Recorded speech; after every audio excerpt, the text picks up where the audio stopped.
saw this happen firsthand with a Philadelphia rapper named Gillie the Kid. He was brought to my attention by the legendary Philly disc jockey, Cosmic Kev.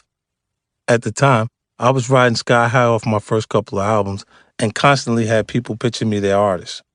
Kev was seasoned, so he knew the best way to get my attention was to approach me humbly. Yo, I never asked you for anything, he told me, which was true. But I need one favor. I need you to listen to Gillie's joint, because this is going to pop. I had a lot of respect for Kev, so I gave it a listen. He was right. It felt like a hit. I liked the song so much, I decided I would walk Gillie into Interscope. If you're not familiar with that term, it means that instead of making him pitch his music to an A&R person, I would personally take his music to the executives in charge. Having someone walk you in is what you want as an artist.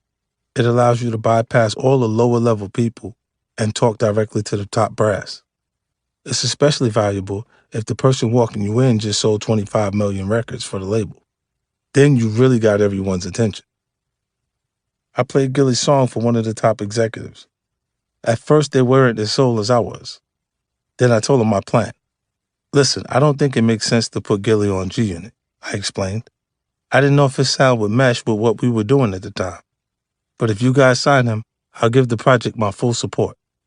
I'll put the battery in his pack. The executive said, okay, that changes things. Let's do it. If I co-signed it, they knew it was going to sell. We sent word back to Gillie that there was a deal on the table at Interscope. I forgot how much they were offering, but I remember it being fair. Evidently, Gillie didn't see it the same way. Nah, fuck that, he replied when Kev told him the number. They got to give me $1 million to sign. I was surprised at his response, but out of respect for Kev, I went back and told the execs what he wanted. They felt it was way out of line for someone without much of a track record.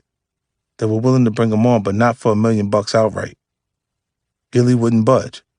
People tried to talk to him, telling him that there was momentum he needed to harness. But he had his mindset on that $1 million. And when Interscope wouldn't give it to him, he passed on the deal. It was an ill mistake.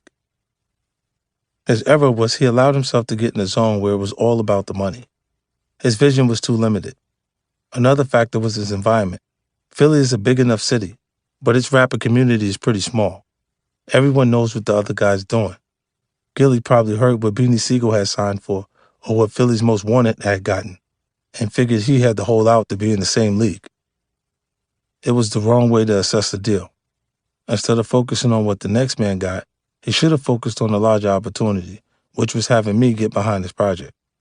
With all my momentum, I could have given him the heat he needed and then some. I have zero doubt that with my cosign, Gillie would have ended up making way more than $1 million from Interscope. Instead, he signed somewhere else, and several years later released an album that didn't get the proper support or attention. That was pretty much it. He never had his moment despite his proven skills. Today, Gillie's a respected OG on the Philly scene and has a popular podcast, but he never experienced the level of success he should have as a rapper. Focus on the potential, not the payday. When we look back at how I evaluated the Eminem deal, notice all the positives I focused on.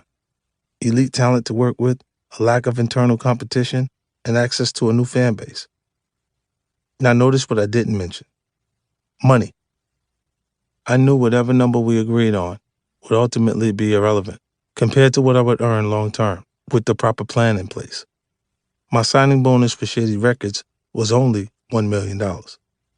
But I ended up earning so much money off that deal, the signing bonus is almost irrelevant. It might sound counterintuitive, especially in a chapter titled Know Your Value, but the first check you receive should never be your biggest concern.